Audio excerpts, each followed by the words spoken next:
how to add Afterpay to PayPal. If you want to add Afterpay to PayPal, it's actually quite very simple to do. Simply first of all, go to paypal.com and make sure that you're on the home page. When you're on the home page, you'll find a section that says cards and it says link a card.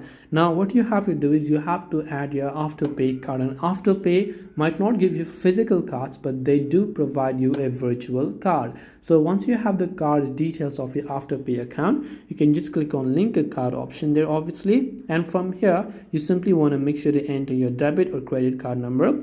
Select your card type as to what kind of card it is, could be MasterCard or Visa, expiration date, security code, and make sure to enter your billing address and just hit the link card option. And once you hit the link card button over there, you will then be able to add your Afterpay to PayPal by using your card details.